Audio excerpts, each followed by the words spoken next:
বৌমা শাশুড়ির এই ঝগড়ার প্রধান কারণ হচ্ছে জেনারেশন গ্যাপ, ঠিক কিনা? শাশুড়ি এক জেনারেশনের আর বৌমা আরেক জেনারেশনের। শাশুড়ি ভাবে একরকম, বৌমা ভাবে আরেক রকম। শাশুড়ি চায় বউর উপর খবরদারি করতে, বউ চায় শাশুড়ির উপর খবরদারি করতে। এই ডমিনেটিং এর কারণে কিলাকিলি আছে না নাই? আহা, এটা ঠিক না। আমার শাশুড়ি মায়েরা যারা আছেন, প্রথমে শাশুড়ি দিয়ে শুরু করি। আমার মাইকের আওয়াজ যে ঘরগুলোতে যায়, আমার শাশুড়ি মাদেরকে বলবো, বউদের উপর অত্যাচার করবেন না। ছেলেরা প্রশ্ন করে, তোর কাছে তোর বউ বড় না আমি বড়? আছে না নাই?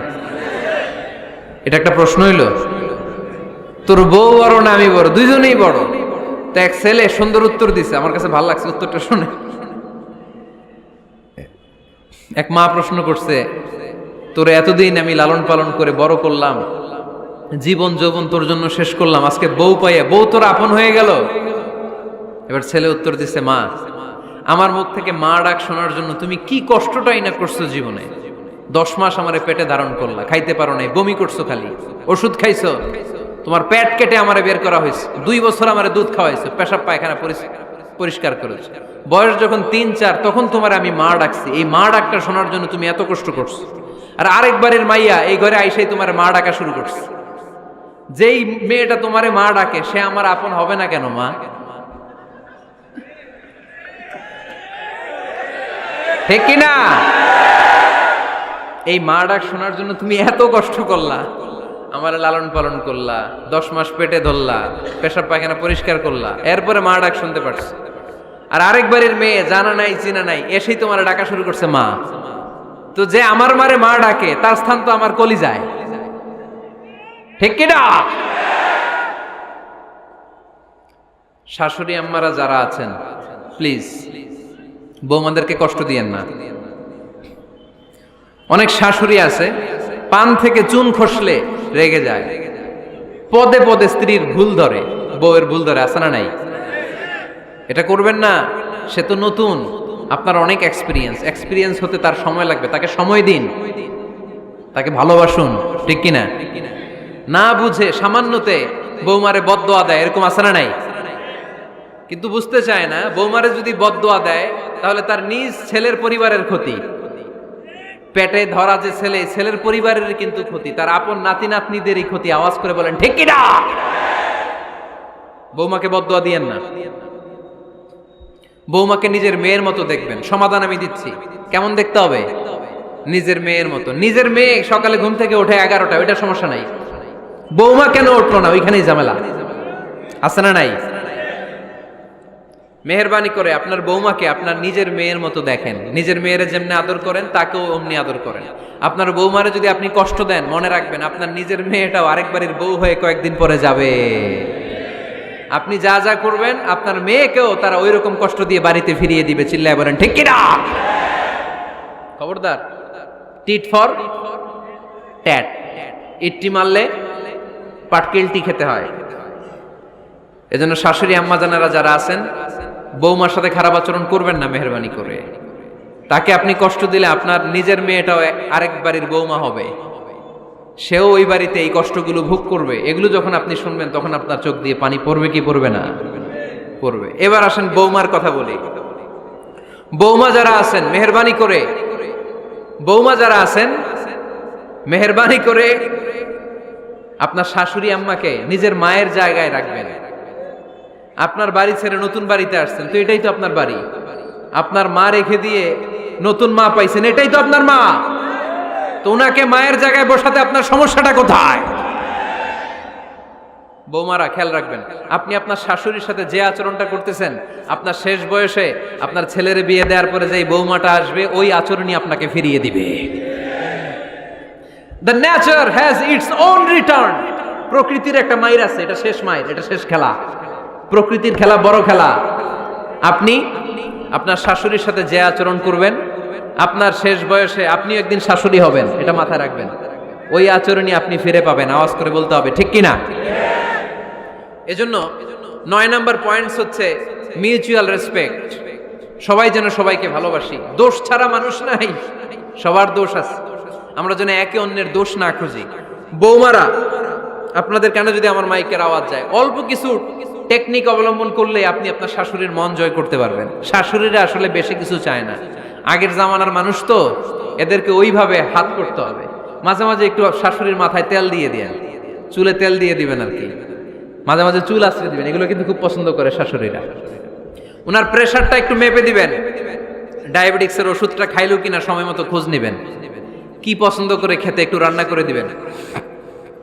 যেই বক্তার ওয়াজ শুনতে পছন্দ করে ওই বক্তার ওয়াজগুলো ডাউনলোড করে শাশুড়ি আম্মাকে দিবেন, ইসলামী বই দিবেন। দেখবেন বয়স্ক নারীরা মাহফিল যেতে খুব পছন্দ করে, ওয়াজ শুনতে খুব পছন্দ করে, নবীদের কাহিনীগুলো শুনতে পছন্দ করে।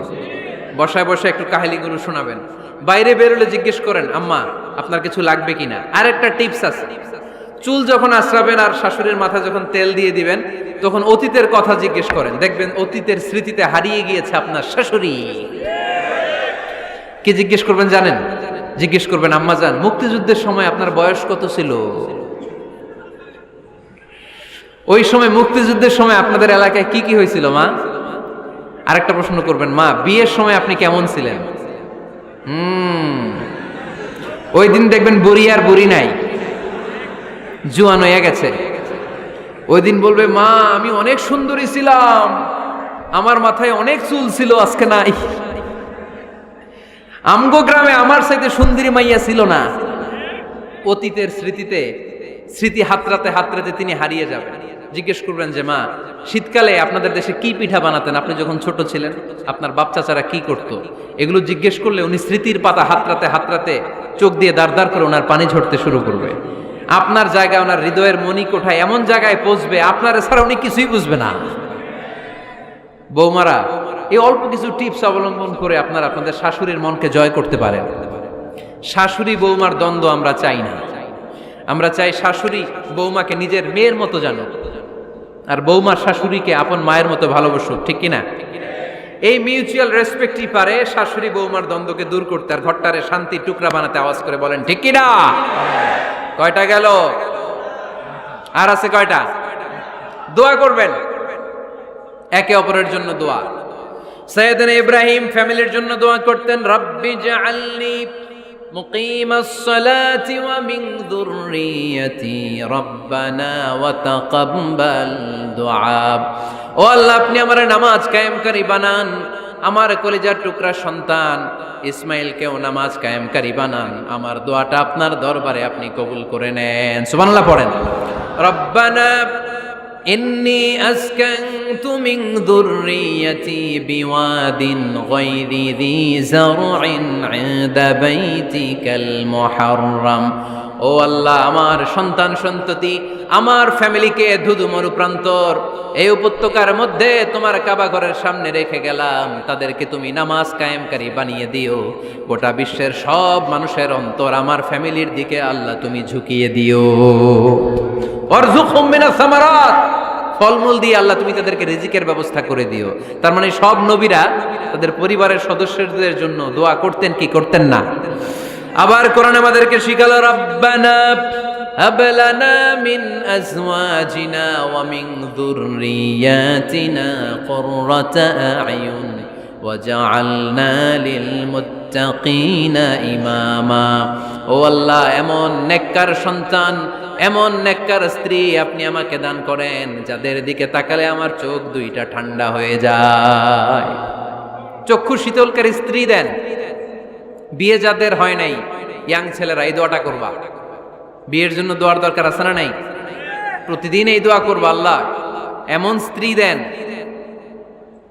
এমন জীবন সঙ্গিনী আপনি আমাকে দেন, এমন লাইফ পার্টনার দেন যার দিকে তাকালে আমার চোখ জুড়িয়ে যায়। এমন সন্তান আল্লাহ আপনি আমার ফ্যামিলিতে দেন যাদের দিকে তাকালে আমার চোখ দুইটা ঠান্ডা হয়ে যায়। নেককার সন্তান, নেককার স্ত্রী আল্লাহর কাছে দোয়া করে চেয়ে নিতে হয়। তাহলে ফ্যামিলি মেম্বার একে অপরের জন্য দোয়ার দরকার আছে না নাই? বাবা দোয়া করবে ছেলের জন্য, ছেলে করবে বাবার জন্য, মা দোয়া করবে মেয়ের জন্য, মেয়ে করবে মায়ের জন্য, ভাই করবে বোনের জন্য, বোন করবে ভাইয়ের জন্য। দোয়ার দরকার আছে না নাই? দোয়া করবেন সবাই সবার জন্য।